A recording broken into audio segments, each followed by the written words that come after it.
Tetapi kalau dengan hati kita membantu kepada sahabat-sahabat, orang tuanya juga dipilih oleh Tuhan. Kalau dipilih dosennya juga pilihan Tuhan. Arahnya motivasinya kuat, tapi kok udah duluan gitu. Dapatnya 2 kan gitu ya, kemampuannya teman-teman pasti meningkat signifikan. Mana sih anak yang atau teman yang akan kita bantu atau kita bimbing? Nah, ada nggak sih Bu? Sebelum drop out itu malas-malesan, aku malas kuliah. Jadi itu tuh sudah kayak alert gitu loh. Kalau misalkan datang ke rumah menti itu, idealnya ini untuk pertemuannya sebagai lembaga di kampus itu harus sama-sama bersinergi.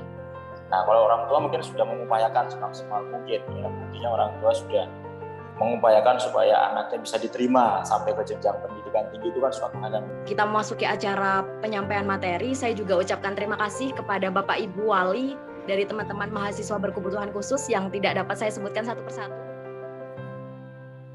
Bapak Rektor tadi bahwa Amika mempunyai culture, yaitu adalah proposing culture, caring culture, learning culture, dan juga enjoyment culture. Ibu Puja sekaligus dia punya background psikologi. Beliaulah yang menjadi ahli di unit kami untuk membantu kami mengidentifikasi sebetulnya kebutuhan khususnya apa. Kemudian bagaimana jadi bagaimana membuat RPS, kemudian ujian daring yang aksesibel, kemudian bagaimana cara panduan ya pembelajaran daring maksud netra fisik dan disabilitas fisik dan netra. Kemudian UDL, Universal Design Learning, itu bagaimana prinsipnya dalam pembelajaran. Kemudian ini juga kami melakukan pelatihan di Pekerti, jadi tiap dosen baru itu selalu dilatih. Jadi mereka itu ketika di perguruan tinggi tidak hanya urusan akademik saja, tetapi bagaimana mereka mengembangkan kemampuan interaksi. Itu ada siapapun kita punya seseorang yang selalu kita lihat gitu, kita contoh, ketika ada kesulitan, kita datang, kita ngobrol, kita minta pertimbangan. Nah, itulah mentor meskipun tidak secara formal. Kegiatan ekstra, sehingga mereka butuh seseorang yang mereka aman gitu untuk bersama, untuk masuk ke misalnya unit kegiatan ekstra musik, unit kegiatan ekstra yang fokus ke IT atau segala sesuatu yang terkait dengan minat mereka. Itu untuk engagement.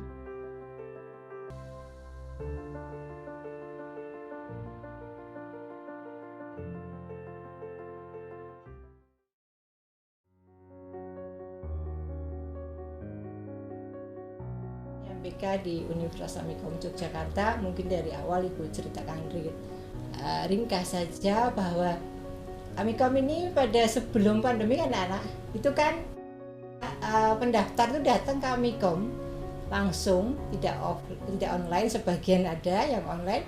Nah, ketika mereka mendaftar tentunya tidak ada pertanyaan apakah berkebutuhan khusus atau normal atau tidak normal kuliah ya. Itu sejarah awalnya ya anak-anak. Gak ada yang lain, hanya karena pertama memang kita nggak siap, betul-betul nggak siap. Tapi kali ini setelah ada dan disikapi dengan sangat positif, saya sangat berterima kasih. Sangat-sangat berterima kasih.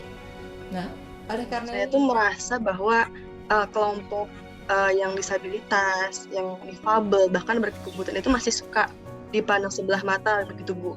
Padahal mereka tuh punya potensi yang sama dan juga hak yang sama untuk pendidikan dan berbagai akses lainnya.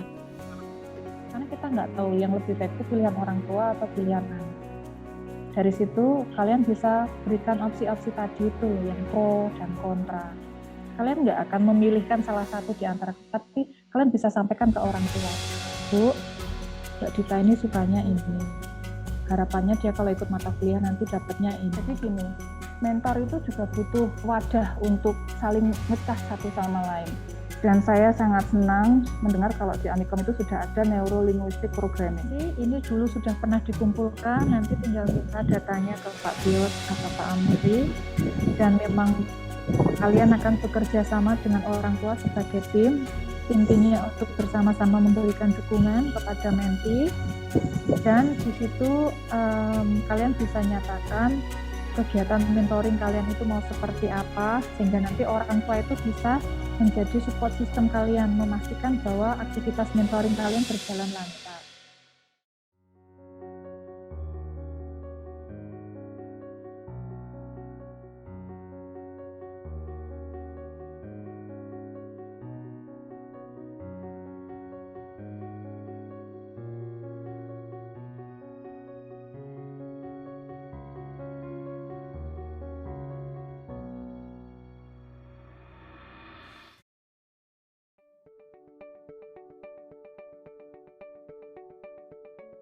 Karena memang